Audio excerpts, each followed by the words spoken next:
ಇನ್ನು ಇವತ್ತು ಕೂಡ ಒಂದೇ ದಿನ 4 ಏರ್ ಇಂಡಿಯಾ ವಿಮಾನಗಳು ರದ್ದಾಗಿದೆ.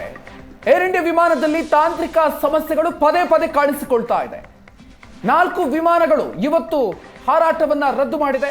ಏರ್ ಇಂಡಿಯಾಗೆ ಸೇರಿದಂತಹ ವಿಮಾನಗಳು ತಾಂತ್ರಿಕ ದೋಷ ಹಿನ್ನೆಲೆಯಲ್ಲಿ ಹಾರಾಟವನ್ನ ರದ್ದುಗೊಳಿಸಲಾಗಿದೆ. ಬೋಯಿಂಗ್ ಕಂಪನಿಯ ಡ್ರೀಮ್ ಲೈನರ್ 787 ವಿಮಾನ ದೇಶದ 4 ವಿಮಾನಗಳಲ್ಲಿ ದುರಂತ ತಪ್ಪಿದೆ. ಅಪಾಯದ ಮುನ್ಸೂಚನೆಯನ್ನ ಅರಿತು ತಾಂತ್ರಿಕ ಸಮಸ್ಯೆ ಹಿನ್ನೆಲೆಯಲ್ಲಿ ಏರ್ ಇಂಡಿಯಾ ವಿಮಾನಗಳು ಹಾರಾಟವನ್ನು ರದ್ದು ಮಾಡಿದೆ. ಅಹಮದಾಬಾದ್ನಿಂದ ಲಂಡನ್ಗೆ ಹೊರಟಿದ್ದಂಥ ವಿಮಾನ, ಮತ್ತೊಂದು ಕೋಲ್ಕತ್ತಾದಿಂದ ಅಮೆರಿಕಾಗೆ ಹೊರಟಿದ್ದಂಥ ವಿಮಾನ, ಜೊತೆಗೆ ಅದಾದ ನಂತರ ದೆಹಲಿಯಿಂದ ಮುಂಬೈಗೆ ಹೊರಟಿದ್ದಂಥ ವಿಮಾನ, ಇನ್ನು ನಂತರ ದೆಹಲಿಯಿಂದ ಪ್ಯಾರಿಸ್ಗೆ ಹೊರಟಿದ್ದಂಥ ವಿಮಾನ. ಈ 4 ಏರ್ ಇಂಡಿಯಾ ವಿಮಾನಗಳು ಕೂಡ ತಾಂತ್ರಿಕ ದೋಷದ ಹಿನ್ನೆಲೆಯಲ್ಲಿ ಹಾರಾಟವನ್ನು ರದ್ದುಗೊಳಿಸಲಾಗಿದೆ. ಕೊನೆಯ ಕ್ಷಣದಲ್ಲಿ ಹಾರಾಟವನ್ನು ರದ್ದುಗೊಳಿಸಲಾಗಿದೆ. ಮೊನ್ನೆಯಷ್ಟೇ ವಿಮಾನ ದುರಂತದ ನಂತರ ಸಾಲು ಈ ರೀತಿಯ ಪ್ರಕರಣಗಳು ಬೆಳಕಿಗೆ ಬರ್ತಾ ಇದೆ. ತಾಂತ್ರಿಕ ದೋಷದ ಹಿನ್ನೆಲೆಯಲ್ಲಿ ಇವತ್ತು ಕೂಡ 4 ವಿಮಾನಗಳು ಹಾರಾಟವನ್ನು ರದ್ದುಗೊಳಿಸಿವೆ.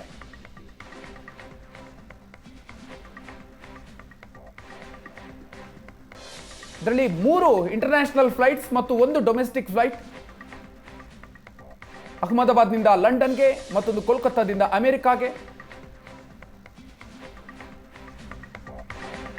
ಇನ್ನು ಏರ್ ಇಂಡಿಯಾ ಸಾಲು ಅವಘಡ. ತುರ್ತು ಮೀಟಿಂಗ್ ಅನ್ನ ಡಿಜಿಸಿಎ ಕರೆದಿದೆ. ಏರ್ ಇಂಡಿಯಾ ಅಧಿಕಾರಿಗಳ ಸಭೆಯನ್ನ ಕರೆದಿದೆ. ಡಿಜಿಸಿಎ ನಿರ್ದೇಶಕರ ನೇತೃತ್ವದಲ್ಲಿ ಸಭೆಯನ್ನ ಕರೆಯಲಾಗಿದೆ.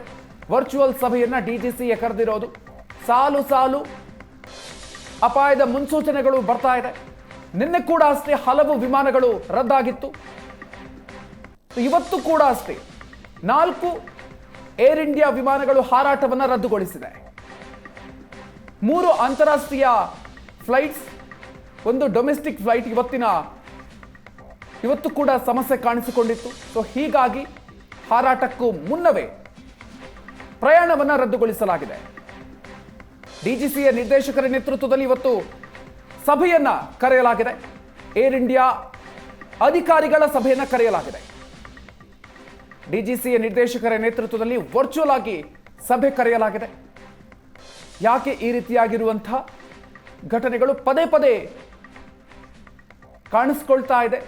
2 ದಿನಗಳ ಅಂತರದಲ್ಲಿ ಹತ್ರ 8 ವಿಮಾನಗಳು, 6 ರಿಂದ 8 ವಿಮಾನಗಳು ಈ ರೀತಿಯಾಗಿ ಪ್ರಯಾಣವನ್ನ ರದ್ದುಗೊಳಿಸಿದೆ.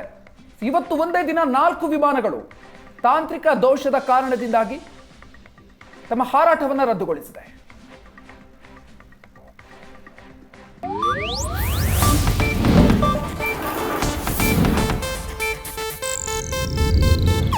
ಇದು ಏಷ್ಯಾನೆಟ್ ನ್ಯೂಸ್ ನೆಟ್ವರ್ಕ್ ಪ್ರಸ್ತುತಿ.